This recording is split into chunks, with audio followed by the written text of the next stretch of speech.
Hello, everybody, and welcome back to another edition of the Scruffy Movies podcast. I'm Zach Wallace, And I'm John Crocker. and today it's about 2 weeks out, 3 weeks out since the newest Spider-Man movie came out, and we have just gotten time on the podcast to actually sit down and talk about it after we've both seen it. We both had some time to kind of digest what we've seen, and now I think it'll kind of be even more interesting because we've seen the Phase 4 announcements as well. So how does Far From Home tie into what we're going to start seeing in Phase 4? How does Spider-Man even tie into Phase 4? Because there was no Spider-Man project announced at all. So I'm very curious about all these things, and kind of we're just going to give you our review of the movie, take you through some theories, what we think, all that kind of stuff. Just a regular review, which will probably end up with us talking about more Marvel movies and Star Wars, because I feel like it always ends up like that. That's true. Well, start us off. I guess the best place to begin, the best place to begin is obviously spoiler alert, but this is going to be a heavily spoiler-focused podcast like always. So if you haven't seen it by now, definitely make that happen. But what were your thoughts? Just like initial thoughts. Like, take me through the first time you watched it. What'd you think? I have trouble watching superhero movies for the first time because I feel like I'm so excited for them to come out that I almost get too distracted, like, with the excitement. And so I need to watch it a second time in order to, like, fully comprehend everything. And so I actually have seen Far From Home twice. I went and saw it opening day with my wife, and then I went again with Crocker and a few other guys from work probably about a week or so ago, and I liked it a lot more the second time. I did like it the first time, and it wasn't really. I thought it was a really good movie. I really enjoyed it.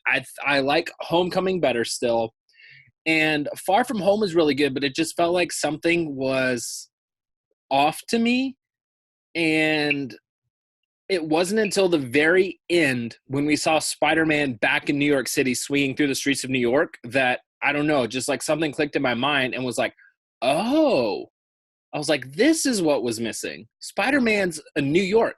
Spider-Man is like street level New York. And I will give Far From Home team huge props because this was 100% a Spider-Man story that we had never seen before. Every other Spider-Man movie takes place in New York City. And so I think that's kind of why I had that idea caught up in my head.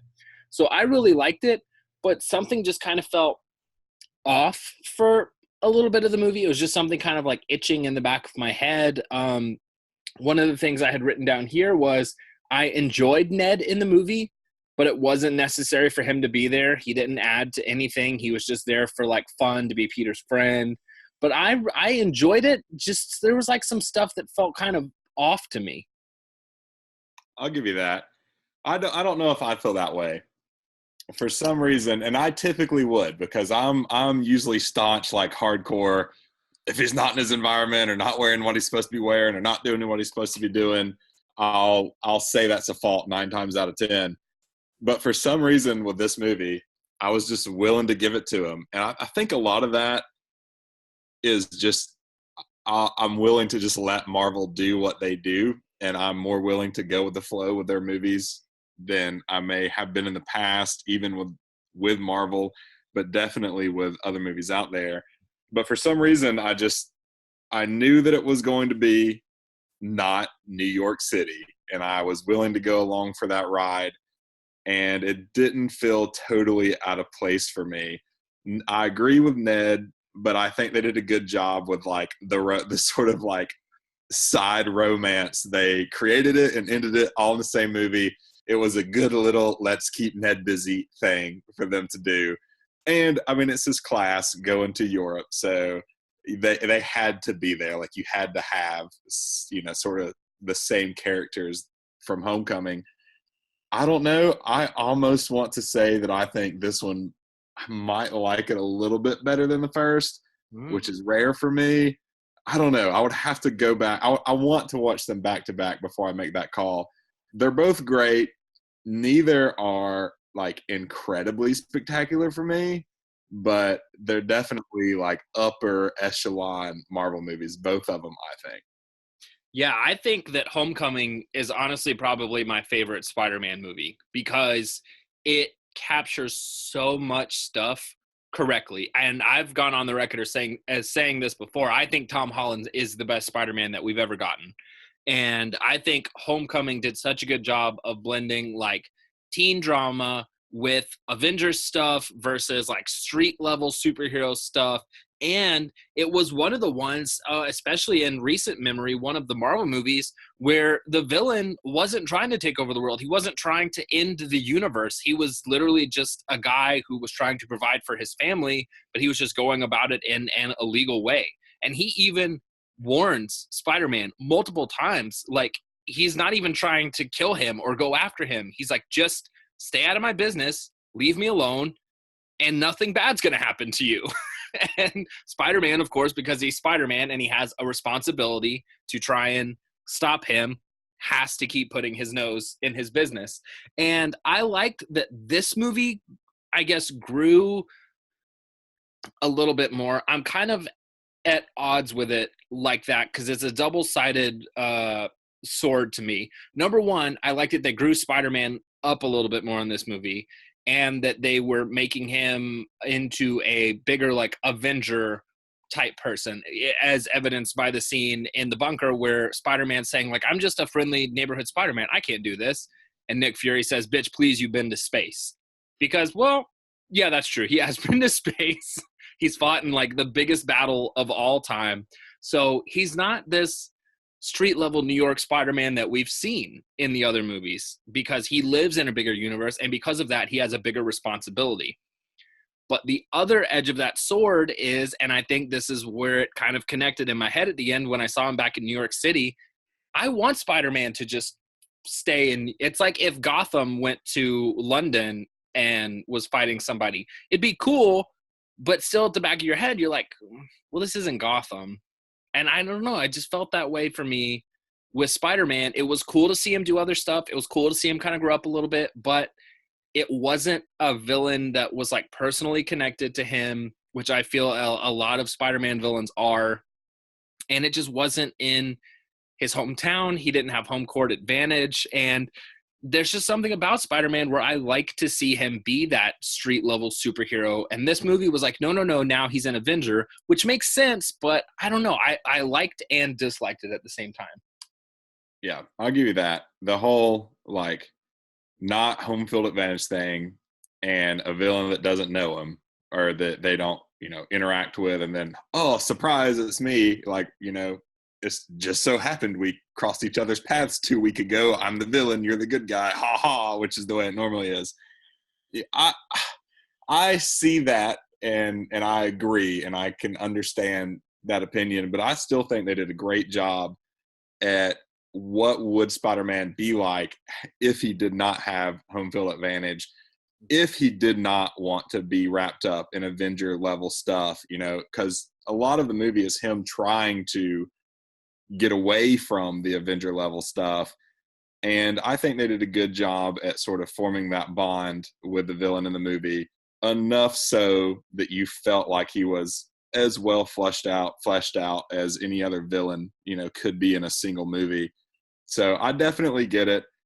I think, though, that the reality is that he is an Avenger and that it should be expected that he will now have to fight battles this large, because if you can't really see him go kick a bunch of butt in a couple super movies and then just barely beat an average street level bad guy.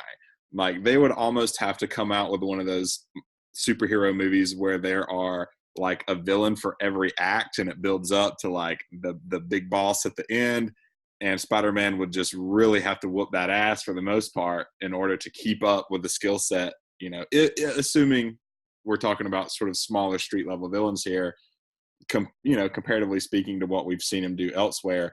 Now, well, I say all that, but it's not like we've seen Spider-Man really kick a lot of butt, even in the Avengers movies. I mean, he probably has some of the least screen time as far as like on the battlefield, but I think he's playing in the big leagues, and that's just what we're going to have to live with now. I totally understand where you're getting all that from. But I think what they did well. So it's like the whole premise and the plot that that I think that you have the problem with, and I'm just looking at the execution. Like, I think it was well executed. You know? Oh yeah, I agree.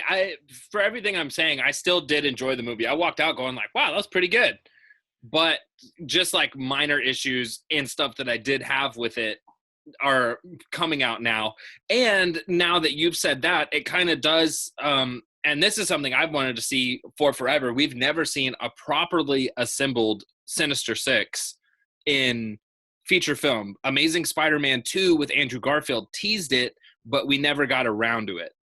And I think that this was a great transition movie to show that Spider-Man is having to deal with bigger threats now. And because of that, the villains are no longer just going to be like, hey, stay out of my business and I'll leave you alone. Now they're going to be actively gunning for him because he is this big Avenger and he needs to be taken care of because he's the one that's out trying to stop them.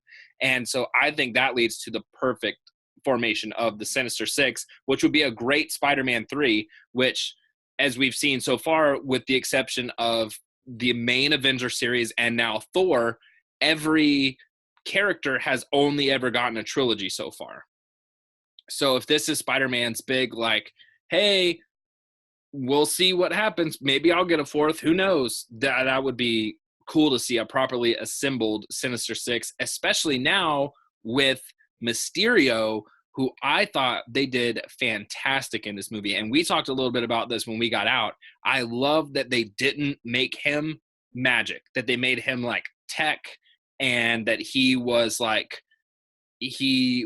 manipulating tech, but was still basically the Mysterio that we know from the comics and other media and stuff. And I think that Jake Gyllenhaal did a great job playing him as somebody who you're like actually really rooting for there in like the first 45 minutes. My wife turned to me a few times and was like, oh, are you sure he's the bad guy?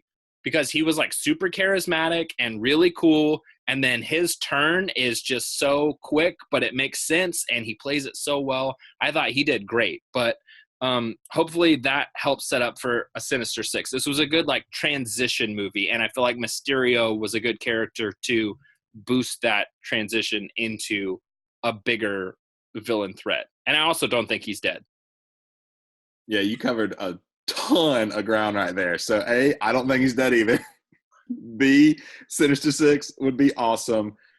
C, I think the number one thing for Mysterio, and one of the big things that did it for me in this film, is that we got to see Mysterio really be a badass. Like the first time he sort of entraps Peter, and Peter ends up on the train, and he gets beaten, you know, and he has to call in support and everything else. Like that little sequence of events, it was very kind of Doctor Strangey in the way they shot it, but it showed Mysterio doing what he does best, and it sort of, I'm not going to say it fully like showed off his might and his power and what he can do, but it did way more to show that off than most people, especially villains, get in films. I mean, one of my largest complaints with any superhero film, Marvel included, is that we rarely ever see like peak ability. Like, what really can they do? That's one reason. Here we go. First Star Wars reference. You ready for it? That's one reason why the hallway scene in Rogue One makes that movie, like, it adds 2 notches to that movie automatically, because that's the only time you've seen Vader really be Vader and really be a badass, like, even in those short few moments. And I feel the same way about what they did for Mysterio. So that did a lot for me. That like cemented a lot for me with this film, is that they gave him his due almost with that. And it's, you know, it helped the character out a ton as well. We're not left with that many questions about, you know, oh, was it just drones? Like, was he really the mastermind kind of thing? You know, I think it's worth mentioning that the scientist, dude buddy, that kept getting crapped on and then eventually got crapped on by Mysterio, we know he's probably going to come back and be a bad guy if everything, Ralphie, you know, from A everything. Christmas Story. Say it again. Ralphie from A Christmas Story. Yes, yes, it is totally Ralphie from Christmas. Oh my goodness, I forgot about that. You've told me that before, and I forgot, and you just reminded me. That's hilarious. But I think that brings into the bigger question with the Sinister Six is something you've had a lot to say about, which is some like greater crossover between all of the Spider-Man movies, and like it might require that. And not only that, but also they've got a lot of ground to cover between now and the next Spider-Man movie, if that is going to be a thing. I mean, they could like introduce it and form them and then beat them all in a Spider-Man movie, but that's not really the Marvel way. Like, if the Sinister Six is really going to be a thing, I think now is when they start building to it, and they have the entire first half of the phase four, or the first, who knows what, could be the first quarter of phase four that's been announced, at least through that to sort of set up what they might do. You know, there's a lot. I feel like they would need to drop a lot of little hints and stuff between now and then, and at least show a little bit of progress in getting them together. Kevin Feige did announce that the entire lineup that was announced at San Diego Comic-Con, that is all of Phase 4. That's Phase 4. No way. Yeah, that's well. Then I judge him as the person then for making the comment at the very end, or whoever it was that was like, we ain't even talked about mutants. We ain't even talked about Fantastic Four. We ain't even talked about Black Panther 2. We ain't even talked about, this, that, another thing. That's all Phase 5. What? Blade is going to be Phase 5. They just had it. They had signed Mahershala Ali and wanted a big platform to announce it. But Blade won't even be in Phase 4. It'll be Phase 5. But Phase 4 does only last until 2021. So, I mean, it's not like it's going to be this long, sprawling thing. That's true. This might be one of the shortest phases we've had. I mean, when they announced this and it ended at 2021, and I saw how many shows were in there versus just sort of what the movies were, I immediately was like, oh, well, they've done the first half, second half thing before. Surely this is just the first half. Yeah, that's what I thought as well, that this was just going to be like the first part of Phase 4. But he was like, nope, this is all of Phase 4. Everything I said afterwards, that's Phase 5. Oh, wow. Yeah. Well, I'm learning something. But for going back to Sinister Six, and yes, absolutely, I want to see Tobey Maguire and Andrew Garfield come back as Spider-Man in Spider-Man 3. And in this movie, I got kind of bummed out because in the trailers and stuff, and you and I had almost an entire podcast devoted to just talking about this, that Mysterio said he was from the multiverse and all this stuff. And then in the movie, they gloss over it. He's like, hey, your story about me being from a multiverse is great because now people will believe it 100%. But he's actually from this Earth. That was not true. And so I was like, oh, man. Like, I was kind of super sad that the multiverse was fake. And then at Comic-Con, during Phase 4, they announced the new Doctor Strange movie, which is literally called Doctor Strange in the Multiverse of Madness. And I rewatched the Marvel panel, and like right after they announced that title, Kevin Feige's like, just because Quentin Beck lied about it doesn't mean that it's not real, and like goes into what the movie's going to be about. So there's definitely a multiverse, and it's definitely real. And so easy peasy into that movie. Andrew Garfield and Tobey Maguire get zapped over, or we see them like seeing something weird on their side in their Earth. I hope not. I hope not, unless there's a spider pig and all that as well. But no. I would say, I think that the multiverse definitely exists after Infinity War. It's just that I think that Mysterio leveraged the fact that it exists, kind of a thing. So him, saying it and it not being true for him doesn't negate the fact that it's been there the whole time. And like you mentioned, we have Doctor Strange coming out, and they talked on the Loki panel, which I went back and rewatched. They had actually said, like, we know what happens in this timeline with Loki, but when he grabbed the Tesseract and dipped, we don't know what happens in that timeline. They've actually sort of come out and said very similar things to that. And they even mentioned it on the panel there. I forget exactly what they said, but it was to that effect. So they are, well, in theory, then there is at least an entire show right now that is going to be canon in an alternate timeline to everything else in the MCU. And then, of course, you know, with the what if and everything else, I don't think any of that would actually be canon. But this is an entire show that takes place in a splinter of time. Well, yeah, I mean, and technically we've already seen the only people that know of the original continuity of the Marvel movies are the characters that come back to life in Endgame and then the audience.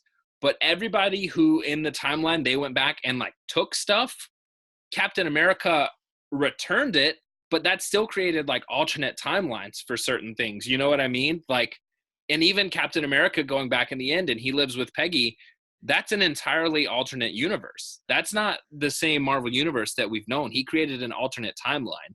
And So, did he really just lay low? I feel like Captain America got up to some Captain America-y things, even when he was in retirement.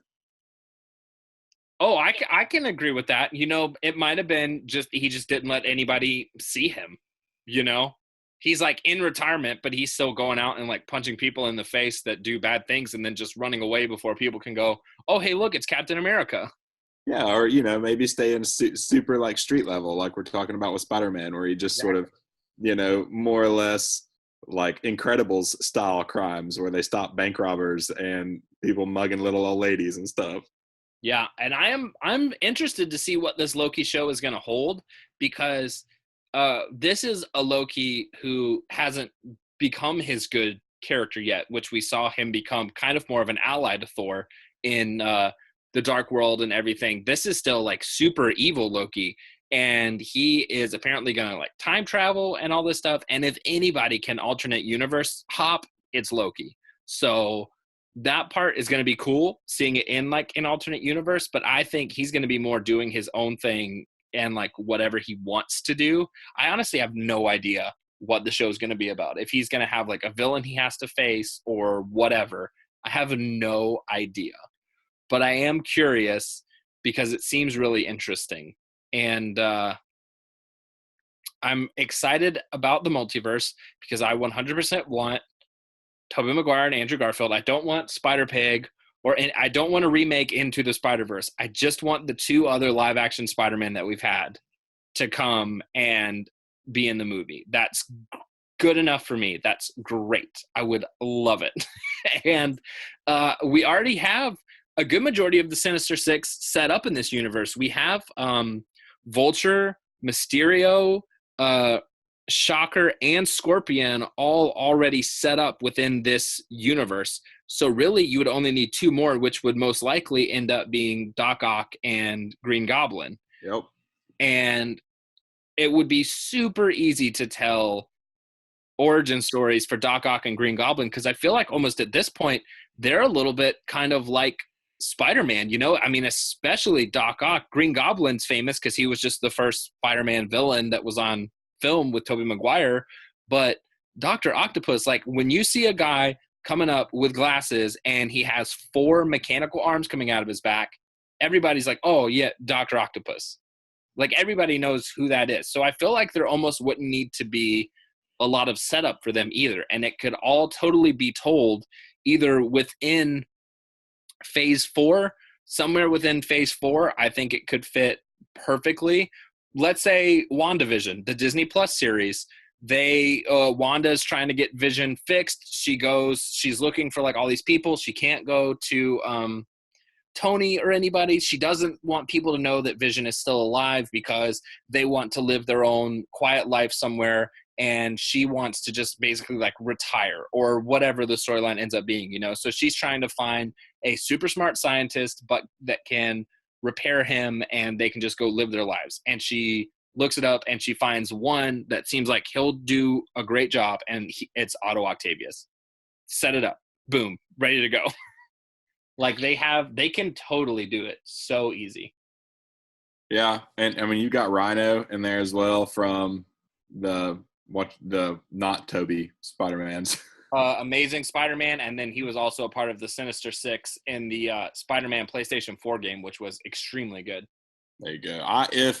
If they bring in all of the live action Spider-Man, I still think it would be hilarious for them to zap over Deadpool and be like, "Oh, he was wearing a red spandex suit and fighting bad guys, so we grabbed him." And then it's just like he pops on screen for a minute. It's like, "What's up, y'all?" and says a few snappy things that are probably semi-offensive, and then it's just like, bam, now Deadpool is in the MCU, and you just have that one moment where he just like comes out of the rip in time and just says his lines, and then walks away, and now we know, and now it's firmly established. And I think it would be cool to get Venom involved as well if we're dreaming big and getting everybody to come back, because I mean, his movie obviously took place outside of the greater MCU, but I want to see a second one for sure, and I know other people do as well. So I think it would be wise to go ahead and get them involved, and then sort of create like a bit of a Spider-Man verse, if you will, within the greater MCU for us to care about more and sort of have their own characters that don't necessarily get bridged over. Like if they had the other Spider-Man and sort of all of the, Doc Ock and all the ones from the other movies, as well as maybe even Venom, and sort of sequestered them to only Spider-Man movies, but promised us more than one, in the future, then I would be okay with that, and just get Spider-Man himself to come do things in the greater Avengers MCU when needed, type of a deal. I don't know if of all of the heroes we have right now, I don't know if Spider-Man would be the one I would want to pick to see more of, but I would totally be down for that. Yeah, and they've even it was just like a little in credit tag in Venom, but they've already kind of said that the Spider-Verse is a real thing, because all of these stories take place just in alternate Spider-Verses, because the little in credit tag of Venom, which was just kind of an extended scene from Into the Spider-Verse, when it started said, "Meanwhile in another Spider-Verse." So they technically have already set it up to be like that, and let's bring Tom Hardy's Venom over, and God, it makes me so mad, because literally the only thing that makes it not canonical to the bigger MCU is that he makes fun of the symbiotes being aliens in the elevator for one scene, like 2 lines, just a quick dumb joke. But he 100% would not be making fun of the fact that they were from space if he was alive in 2012 New York City, which he should have been at that point, because Venom took place in like 2018. So like it kind of makes me mad that it's non-canon just because of one tiny little joke that they made. But well, just cut that 2 seconds out of all the films from this point forward that they make of Venom, all the copies. They've already done it. It's in a different universe established in my own head. Yep, there you go. Unless they just flat out are like the next time we see Venom, he's like, somebody's like, "Oh, I've heard about you. You made a big splash on the scene back in 2011." And he's like, "Yeah, that's when I got this symbiote." Like something stupid like that, but enough to be like, "Okay, like I got it." It's the same as in horror movies where we've talked about before, where people have to say, "Oh my God, I don't have cell phone reception." But like they have to say it. Otherwise, the entire movie, I'm going to be like, why didn't they just use their cell phones? So if Venom just shows up and he's just been in the MCU this whole time, I'm going to be mad unless they do something like that, or they bring him into his universe, which I wouldn't be mad at, because they could totally bring him over and have the Sinister Six convince him that Spider-Man's bad, all this stuff, because he has no knowledge of any superheroes or anything that we know of from his universe. It's just Venom. And so they could totally bring him over, convince him that Spider-Man is evil, and then at the end of the movie, he realizes that he's not evil, and Spider-Man and Venom have to team up together, and that would be an awesome, like, them having to fight the Sinister Six together. And then at the end of the movie, Spider-Man bids him farewell back to his own universe, but he's like, "If you ever need me, just let me know," which sets up the possibility for either Peter Parker to go universe hopping or Venom to come hopping back anytime the storyline might call for it. And I'd be totally fine with that. Yeah, I would totally let that fly as well. I mean, I don't know if totally just. Oh, what does that sound mean? That's what means it's halftime. Whoop. So if you haven't listened to the show before, halftime is the part of the episode where Crocker and I take a break from the conversation we're having. We talk about recent movie news, trailers we've seen, things that we're excited about. So I don't know how much you have on your list, Crocker. I have a pretty good bit, so I don't know how you want to handle it this week. I have a few things. I'll handle mine first if you've got a lot, and then I'll pass it over to you. Okay. First things first, and I think I may have mentioned this once in the past, but Wu-Tang movie. They're making a Wu-Tang movie. Are you sure it's not? I'm pretty sure that's a TV show. Is it a TV show? It might be. I'm bad about watching trailers and knowing whether or not it's a TV show or a movie. I'm like 80% sure that it's a Hulu show and it's already on Hulu. Well, that would make sense because I was watching the trailer for it and I was like, this seems a little like serious. Like, I know they're trying to tell the story here, but that's like really, really serious for a Wu-Tang movie. So that would make sense if it's a Wu-Tang show. Yeah, I think it is, yeah. I don't have Hulu, so I will not be watching that. It is an upcoming Hulu television series that's coming out on September 4th, 2019. Well, I've definitely got to check that out, if for no other reason than Wu-Tang. The next thing I have is Tom Hanks as Mr. Rogers. Have you seen this? Yeah, Mr. Rogers' Neighborhood. Yeah, A Beautiful Day in the Neighborhood. Yeah, is the name of it, yeah. And it took like I had to take a second look when the trailer came on. As usual, it was on YouTube, and I was like, "What in the world are they? Is like Mr. Rogers doing here?" And then I got to looking, and I was like, "Wait a second, that's not Mr. Rogers. It's freaking Tom Hanks." And I'm not entirely sure what this is all about. Like, is it going to tell the backstory or like more of what motivated the actual Mr. Rogers in real life and everything he kind of had to deal with? It's shaping up to be like sort of a heartfelt, tear-jerking type of a story, which I'm not sure if I'm totally all about. But Mr. Rogers played a huge part of my childhood, as I think he did most people. So I at least got to warn you that it's coming. Yeah, it looks pretty interesting. I love Tom Hanks, so I'll see anything Tom Hanks is in. Lastly is a show on Prime called Carnival Row. Have you heard of this? Yeah, I have, with Cara Delevingne and I think Timothy Olyphant, maybe? It looks to be very much of like a fairy tale fantasy type of a deal, but set in like Sherlock Holmes time period of London type of a deal where all of these fantasy creatures are living amongst the regular people. They say a few weird things in the trailer like, we've raised their young or something, like we've raised their children or something like that. We soothe their desires. Like, it was really weird, and I'm not entirely sure what it's going to be about, but there was just enough fantasy in that setting, which I've always loved, to make me really, really interested in knowing more. Yeah, it seems pretty interesting. I'm very curious about it as well.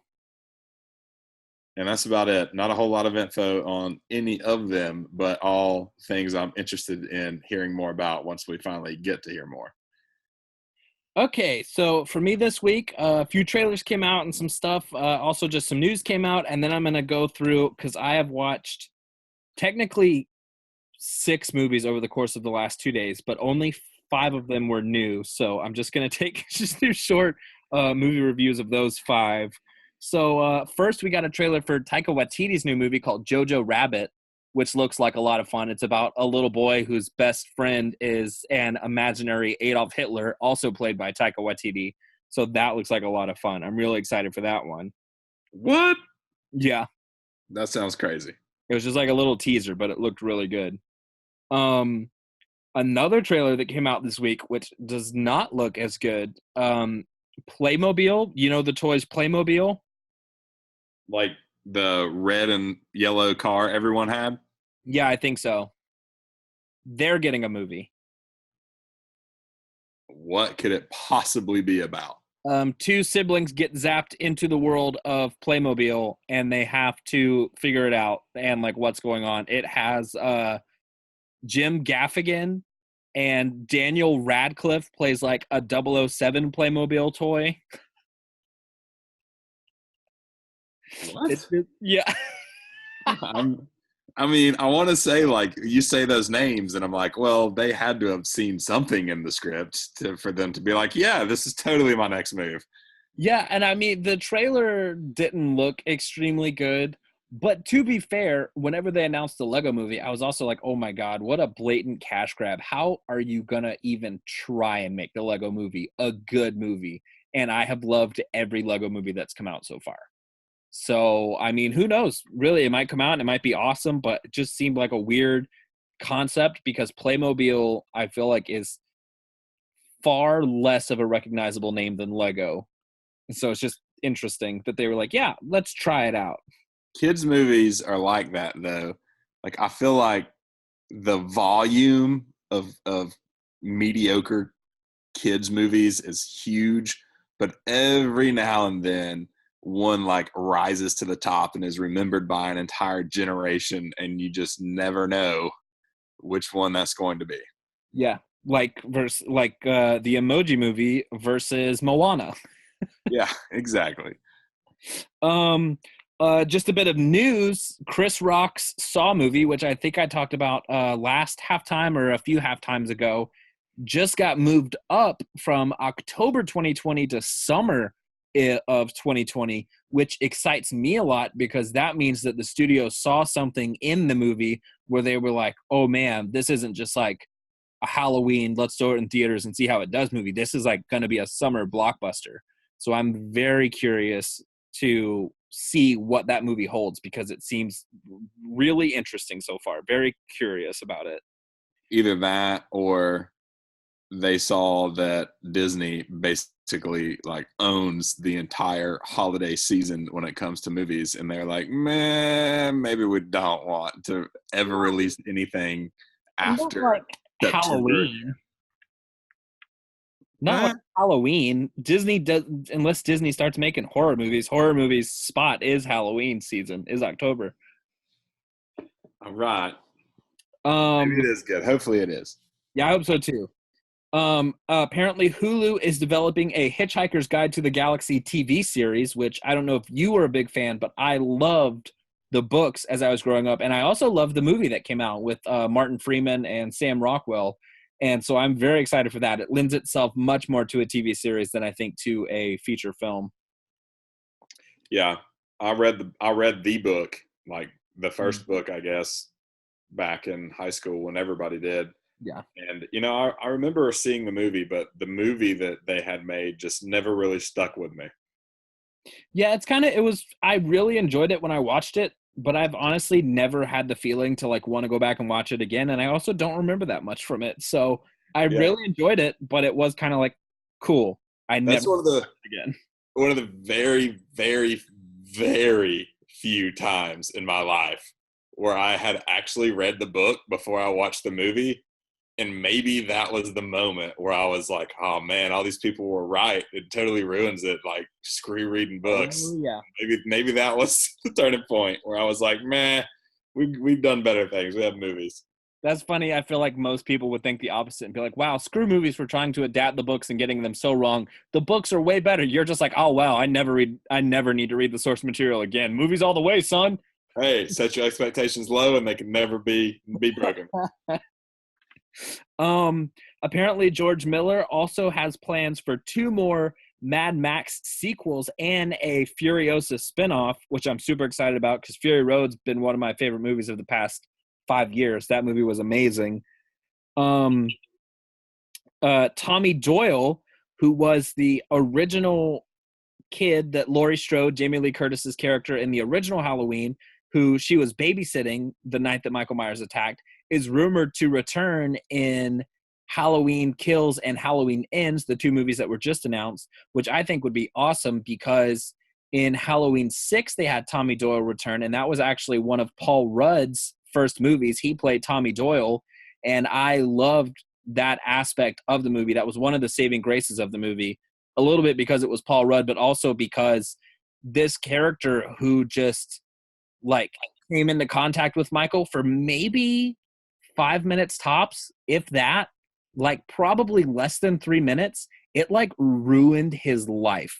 He just becomes super obsessed with Michael Myers and serial killers and becomes paranoid. So I love it when movies do that. They show, because mostly you only ever follow the people who are directly affected, like Sarah Connor from Terminator 1 to Terminator 2. We see how Terminator 1 changed her, but she was the main character. How does somebody who was in the house with a Sarah Connor, but not the Sarah Connor, and the Terminator just shows up and shoots their friend and walks out, how does that affect them for the rest of their life? You know what I mean?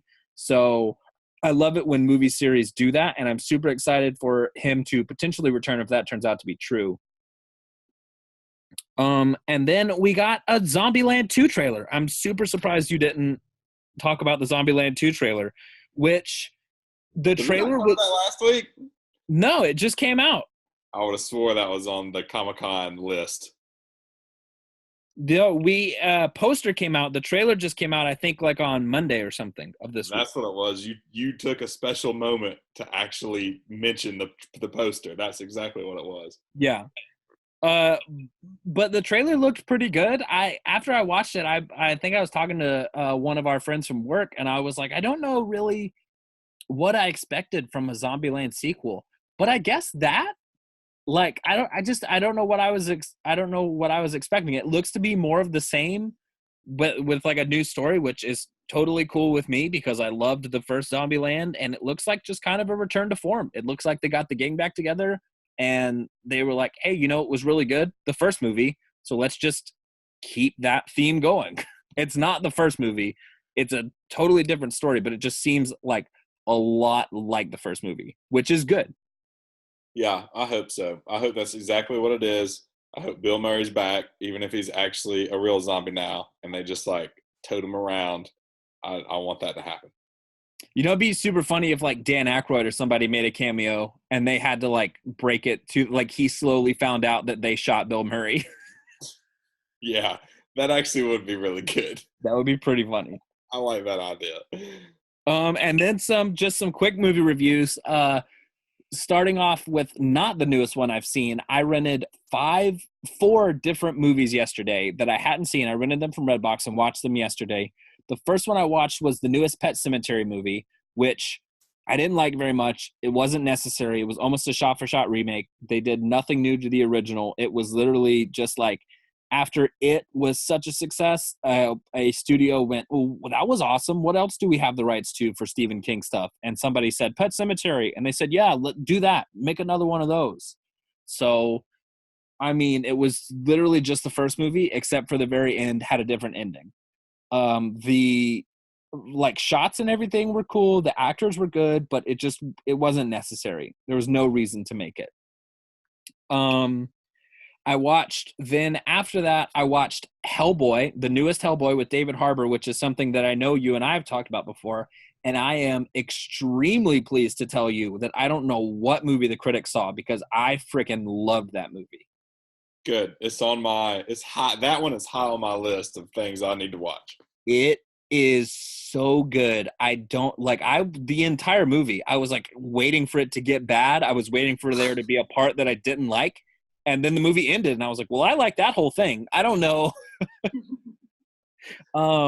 After that, I watched the hotly anticipated sequel, How High 2,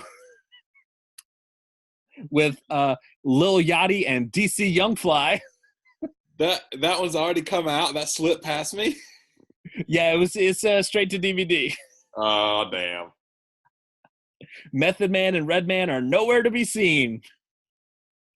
But Mike Epps returns as Baby Powder from the first movie. But honestly, I rented it because I was like, I just want like a dumb, fun comedy to watch in between all these actions and like scary movies I had also rented. And it was actually, I laughed more than I thought I was going to. I liked it a lot, actually. I mean, the original How High it was hilarious, dude. Yeah, I was surprised by how much I liked this one. It was about I won't go into it too much because honestly it seems like a weird concept, but it does kind of pay off in the end. Two cousins are trying to get like a business up and running, so they end up finding a weed Bible on like how to grow different kind of weed and stuff, and so they make their own, and it ends up having like superpowers, and the people that smoke it can do like all this crazy like new stuff, and then somebody steals their whole supply, and it's them like tracking it down throughout the whole day, like through Atlanta, like going to colleges and businesses, like all these different places where they get like the tip from the last place that somebody got their weed from here. They go and they're like trying to track down who took their weed. And it's honestly pretty funny. I laughed a lot more than I thought I was going to. Well, that's good to hear. I mean, it sucks that most of the original cast didn't come back, because if it was really those guys like sort of growed up a little bit from them, a little bit from then, that when the original movie took place, I think that could also have worked as a hilarious movie. Oh yeah, I mean apparently they've been trying to develop How High 2 since the first How High came out with Method Man and Redman, and then in like 2016 or something, they just kept getting scripts that they didn't think were good. And then so the studio was like, well, we're not waiting anymore or whatever. And so they just made one straight to DVD that like barely had anything to do with the first How High, other than the fact that it was like about weed. And starred rappers. Yes.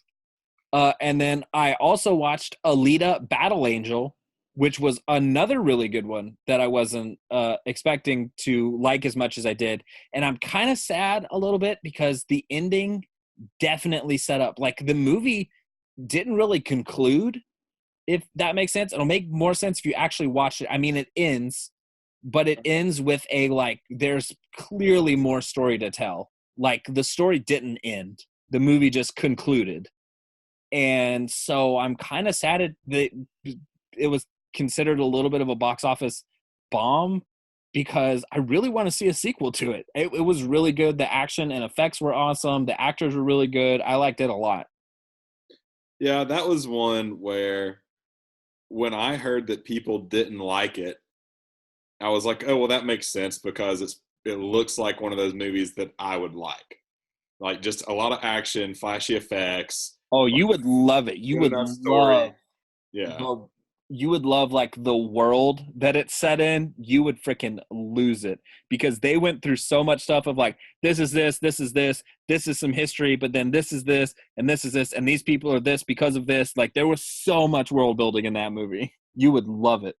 Good. And I know I mean, that was a pretty, I don't want to say it was like built up a lot, but there was a select audience that was really looking forward to that movie coming out. Like in sort of those circles, I guess it's not, I don't want to say anime, but sort of the spin-off from like those types of stories.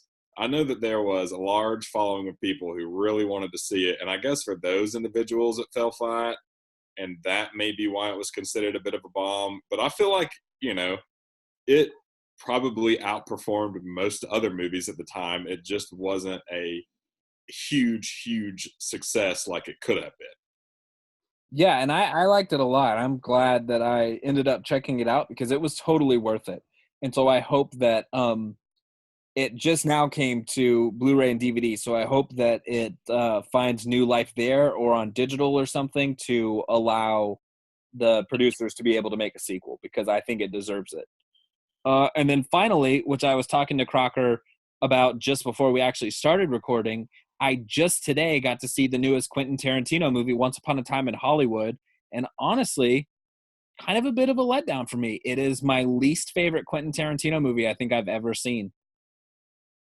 Boo. Don't boo me. You haven't seen it yet. Trust me. No, I'm just I'm booing the situation. Yeah, I mean, it's like it's 2 hours and 40 minutes long. And it has no reason to be that, because the movie honestly could have probably been told in an hour and 30 minutes. Like the movie proper. They take a lot of time to character build, and Quentin Tarantino is just kind of like, he's writing his love letter to Hollywood in the 60s, which is a cool world to see. It's cool to see all that stuff and to kind of get a feel for these characters. So it was interesting. I was never bored, but after I left, I was like, man, like he just didn't, like there wasn't a through line. There wasn't a point until the last 30 minutes, but then by that point it was the last 30 minutes, you know? Well, a couple of things on that. I really hope that when I go see that movie, I will come back and vehemently disagree with you and say it was one of the greatest. Like, I really hope that I love it. I want that to be the case.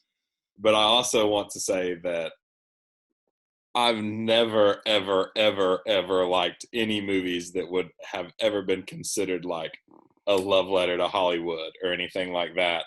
Partly because me, as a regular human that exists in this world, I really do my best to stay out of the inner workings and all that of like Hollywood and the people there. Like, I love the movies, I love the entertainment, I love the juicy stories when it happens about celebrities and stuff like that. But if you've listened to this podcast for any length of time, you know that I make like partially or mostly zero content, even remember actors and actresses' names, much less what their life is really about. So that's just a world that not only am I not in, I have zero interest of like really getting in. Now, a well done movie, and what I was really hoping for is that this would be like pulling back the curtain, like popping the hood and looking and, to see what's going on inside, or just totally like an alternate history of what happens in Hollywood, which is kind of what I've heard that it is.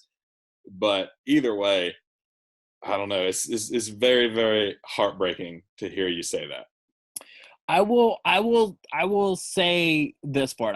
I'll give you a little bit of a metaphor for how I felt the movie went. So I went to a donut shop because I saw a sign that was advertising donuts, and I was like, man, a donut would be awesome. I love this shop. They've made terrific donuts before, especially Kill Donut Volume 1 and Kill Donut Volume 2 were amazing. Inglorious Donuts is my third favorite, super good. So I went in there to get this really awesome donut, and when I walked in, they were like, here's the donut you're going to get. And I was like, awesome, I'll take one. And they were like, oh, well, that donut's cooking right now. Here, while you wait, just eat some of this donut holes, whatever it is, like something where it's still tasty, but it's not what I wanted, and it wasn't what was advertised. And then the whole time, I'm like, is the donut almost ready? And then they take out the donut, and I'm like, good, here comes my donut. And then they put it in a bag, and they put it out the drive-thru window. And I'm like, damn, where's my donut? When are you guys going to make the donut for me? And they're like, your donut's next. And then finally, after all this waiting, after eating nice stuff, but it's not what I came in here for, they bring out my donut, and then he cuts it in half, and he's like, here's your half of the donut. Sorry, the other half, we just don't have time to cook the other half of the donut. Only this half had finished cooking here. And so I eat the half of the donut, and I'm like, man, that half was really good, but I wish I had the whole donut, and I kind of wish I didn't wait that long to eat just that half of the donut. That's about as best of a metaphor as I can give, and when you see the movie, you'll understand what I mean. Yeah, I mean, I'm following with you. I think you screw yourself a lot too, because you know enough about how trailers are cut and how all this happens that you can almost spoil the movie for yourself before you get in there, or you build up what you think it's going to be, and then you get disappointed when it's not. Whereas I'm going in, I've purposefully stayed, like, I have zero expectations about this movie. Like, I knew it was set in like old Hollywood, but other than that, I have no other expectations of what kind of a movie it should be. Yeah, I do that a lot too. I wouldn't say ruined, because I can still enjoy things, but there's a lot of times now, especially since I've gotten older and I've just seen more things. Like when we were watching the last Mission Impossible movie, which I went with you and a few friends from work, the first or second scene when we were introduced to somebody, literally one of their actions, a super subtle action, didn't make sense to their character or what their character would do in the scene if they didn't want Tom Cruise to be hurt or something like that. And so I leaned over and I was like, they're the bad guy. And then it ended up that they were the bad guy. And I was like, well, got it. Like I've just seen so much stuff that it just becomes predictable to me, and this movie wasn't predictable. I will give it that, was not predictable, but as referenced in my metaphor, I came in because it was advertising this super awesome donut, and they didn't deliver me the donut that was advertised. But it's still a donut by the same person that makes those donuts. Yeah, it was a tasty donut, and while I waited a super long time to get my half of the delicious donut, I ate stuff that was good, but it just wasn't what I came in there for. I hear you. So, I mean, it's good. I would love for you to see it and form your own opinions, and I hope that you do vehemently disagree with me. I hope that you're like, man, how can you think that? Because I always want people to love whatever movies you want, like whatever stuff you want. That's awesome that you're so passionate about something. That's great. Love whatever you want to love. But I don't know. For me, it's my least favorite Quentin Tarantino movie that he's ever made. Well, hopefully I'll have an answer for you by next week. Yes. But that's it for me for halftime. That was kind of a long and sprawling halftime, but a lot of stuff to get through. All right. Well, back on the spider train then. Yes, back into the Spider-Verse. Back into the Spider-Verse. And I was happy to see, I have to at least say this, we got a lot more happy. I was happy to see more happy, and I was happy to see more Nick Fury. They played more of a role in this movie. They played the perfect amount that I really expected them to have played in every other Marvel movie leading up to this. Like when the whole MCU is coming together thing, Nick Fury is this. Like we've had a few movies where Fury was like the focus, or at least, really sort of up there as the focus. But more often than not, he's really not there at all. And same thing for Happy. So I think they both got the perfect amount of screen time, and I want to see that in the MCU. Like, I don't mind that Fury has his hands in everything and knows everything that's going on. Yeah, I agree. What did you say? Go ahead. I said even though it wasn't Fury. Yeah, technically. And that's something that I do want to talk about. I want to talk about both in-credit scenes eventually. But I will agree with you, and that was actually a note that I wrote down, and it's something that I told you almost word for word what I wrote down as soon as we left. Happy was the MVP of the movie for me. Like, he made that movie for me. I loved that we got to see more Happy. I love that he's almost kind of taken over, and it feels appropriate too, because where Tony felt like Peter's dad, like Peter's father figure in some respects, Happy's like a fun uncle who talks to Peter more on a peer-to-peer level, where he tries to help Peter, but he might not always be the best person to help, or he might not always have an idea of like what's always going on, but he's always there to help. And I feel like that's the perfect contrast to what Tony Stark brought, because it didn't just feel like he was another Tony Stark, but he was just Happy Hogan. It was like Tony was Peter's father in some respects, and then Happy is just like his father's brother who, like, now that the father is dead, has come in to like try and help raise him and like be there for him and do what he can. And he was definitely the MVP of the movie for me. I would almost argue that I wish he was in it more than he was, because every scene he was in, he killed it. Yeah, and it's not like he's assuming a role. Like, Happy continued being Happy. He's the same Happy he was before. He didn't like step into a father figure or, sort of that older, wiser role or anything along those lines. He just kept being Happy, and he and Peter's relationship were very similar to the way it has been in the past. So there was no uncomfortable, like, oh, you're this guy now, like you're going to play that role now. And speaking of that, and I know we had chatted about this off air as well, I do not want Peter Parker to become like the brains of the Avengers. Like, yeah, he's smart.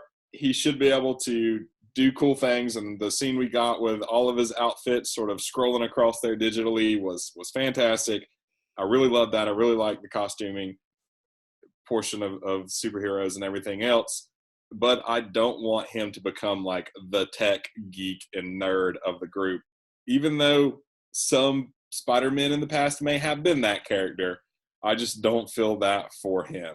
He never had, he was never all about like the internship at the big corporation and sciencey things or anything like that, like we've seen with other Spider-Men. And we still have people out there like the Hulk, Dr. Banner. We still have, is it Kiri? Is that her name? Black Panther's sister? Shuri. She needs to be the tech geek and the gizmo wizard and the smartest person in the Avengers when it comes to that. Like, don't let that become Spider-Man. And they flirted with that a little bit heavier than I would have liked in this movie. But they didn't totally like cement anything or go off onto it. It's still at an acceptable level. I feel like they threatened to take it further.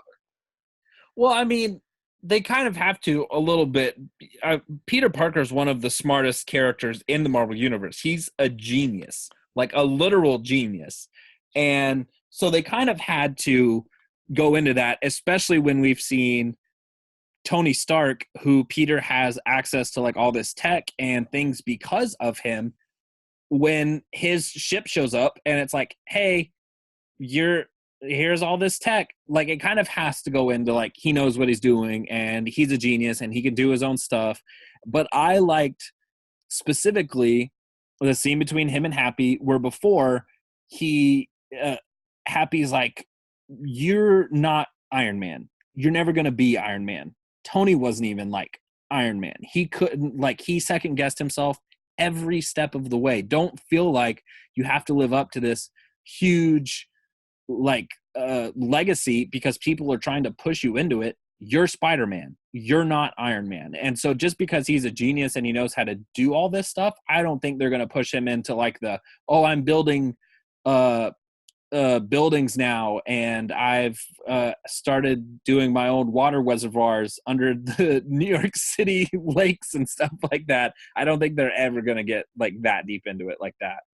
Yeah, because Peter Parker is a genius, but this Peter Parker is not a genius.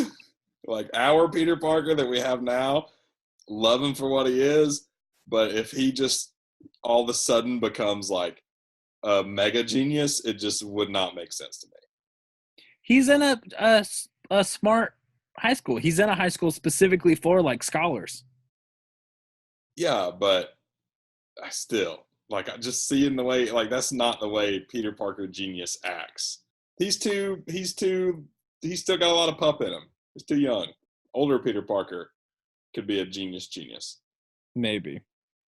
But about those end credits scenes, which after I watched this movie the first time, came home and told my friends that they were two of the best end credit scenes that Marvel's ever put out, because not only did they propel the story forward, which end credit scenes don't always do. Sometimes they're just fun little things at the end. Both of them, I feel like, propelled the story forward into like giant things that are to come. But it also featured the return of none other than J.K. Simmons as J. Jonah Jameson, who was most famous for playing him in the Tobey Maguire Spider-Mans. Oh, crossover! Woo! Yeah, he is the only person that has ever played J. Jonah Jameson in any movie so far. Like, that character wasn't even in the Amazing Spider-Man movies because they were so scared to recast him. And so the MCU was like, well, then, yeah, if we're so scared, why recast him? Just bring him back. Give him a different haircut. Who cares? I mean, let's face it. Like, he is the best at that character. His character in the Tobey Maguire Spider-Mans is, like, spot on. You cannot have another that ever. Oh, yeah, I agree. And the only thing I've heard from it, I haven't heard anybody be like, oh, wow, that's really lazy. You're just bringing people back now? Super lazy. Literally everybody I've heard that has seen this movie has been like, oh, my God, when he was back as J. Jonah Jameson, that was amazing. Like, my theater applauded when we saw it the first time. Everyone started applauding that he was back. So that's totally cool with me. And I love the fact, and I think you brought it up after we saw the movie, that the Daily Bugle is not a newspaper anymore. It's almost like an InfoWars type, like internet show. Well, I hope that it is still a newspaper, but it's like a failing newspaper. So he is being forced onto these videos, and it's just like himself, but he's coming off as like an angry, grumpy, like InfoWarsy type of a person, but it's just because that's who he is, and they're telling him he's got to do it, but he's not really interested in like new media. I would love to see something like that. Yeah. It's just like, oh, blah, there's cameras, you know. Yeah, that would be really good too. And I'm really glad now that they've brought him back in this universe. So now we can see Peter like go to work at the Daily Bugle, and that would be amazing. Agreed. And then the second one, we find out that Nick Fury and Maria Hill have not actually been there the whole movie. They've been Skrulls the entire time. More specifically, Talos and his wife, who we got to know in Captain Marvel. And I noticed upon my second viewing, whenever Nick and Maria are walking out of a building together, you can hear that it's just like a quick conversation we get the very tail end of. He says something along the lines of secret Skrull like squads. He's like, I thought we were the only two that are supposed to know about that, or something like that. And so it just sets up for this bigger thing of like, oh, there are secret Skrulls that are already out there. They're infiltrating our society. Plus, who's to say we don't know if anybody's like a Skrull or not, or is a Skrull, isn't a Skrull. And that sets up great for the Secret Invasion storyline, which would be a great way to do something where it doesn't have to be bigger than Endgame, but it would still be super interesting to see. Yeah, I love how when they were doing like the whole moment where they were justifying why none of the other Avengers could be there, when they got to Captain Marvel, the Fury at the time was like, don't you dare say her name like that or something, you know? Don't invoke her name. Yes, yeah, that was it. So I thought that was a little strange until, of course, they're at the end. And there's a few other hints and things you can see. Generally, just them two kind of being more of assholes throughout the entire movie than they typically are, obviously. And then at the very end, when you see Fury in that box, like it reminded me earlier of, I forget who it was. It was either Mysterio or one of the other scientists. It was like, I created this illusionary thing, and all Fury wants to do is use it for like R&R or something like that, and it's so much more powerful. And then at the end, you see Fury sitting in a holographic box at the beach inside of what is obviously not the beach. So I thought that was a cool little nod they just sort of threw in there. Yeah, and who knows where Fury's off to now? Like, he's just on a big spaceship flying to who knows where, all run by Skrulls. Who knows what he's up to? Who knows who else is a Skrull? Like, there's so many questions that little scene gave us, and it sets up perfectly for Secret Invasion. Whew, well, that's a lot. Yeah. So Far From Home definitely had a lot of stuff. And now I honestly don't even know when's the next time we're going to see Spider-Man. Not until 2022 at the earliest. Well, you never know. You never know. They could bring him in for anything in any of these movies or shows for that matter. That's true. And I'm sure we'll probably see him in some capacity in the Marvel What If show, which is animated, but still technically takes place within the MCU. It's just from the perspective of a watcher going through alternate timelines to see what would happen if other stuff happened as opposed to the timeline that we know. So he most likely would pop up in that. But I mean, who knows? Nobody knew that Captain America was going to make a cameo in Thor: The Dark World, even though he did. So this is true. So who knows? Who knows what the future is to hold? Only Kevin Feige and probably like 6 or 7 other people. Definitely not us. Definitely not Tom Holland, because if he did, he probably would have already spoiled it for everybody. That's probably true as well. But I guess that about wraps us up here, unless you got anything else, Crocker. That's it for me, man. It was a great movie. Yeah, I liked it a lot. Definitely It was not my favorite Spider-Man movie, but I enjoyed it a lot, and I felt like it was the perfect wrap-up to the Infinity Saga as a whole. I felt like it answered a lot of leftover questions I still had from Endgame in a lot of very subtle ways. Specifically, by the start of the movie, they kind of answered every question, just got that out of the way, and you were like, okay, great. And then they continuously kind of reference the events of Infinity War and Endgame throughout the rest of the movie, but it's just like kind of almost subtle background jokes and stuff. And that answered every question I had perfectly. And I feel like it did a great job of doing that. Yeah, it certainly served that role very well. Yes. So the Infinity Saga has now come to a close. We know what Phase 4 is, but who's to say what's next? We didn't even know that this was the Infinity Saga until Infinity War and all this stuff. Like, we started figuring out that there were all these Infinity Stones out there. So who's to say what's next? Is it going to be Secret Invasion? Is it going to be Avengers versus X-Men? Or are they going to have to take on Galactus? We don't know.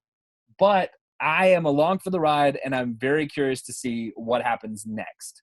So, thank you, everybody, for listening to this episode of the Scruffy Movies podcast. Please like, comment, subscribe. Please follow us on Instagram at Scruffy Movies. And Crackalicious. And we will see you all next week. Wu-Tang! Oh, no, it's different now. Oh, no. Bye!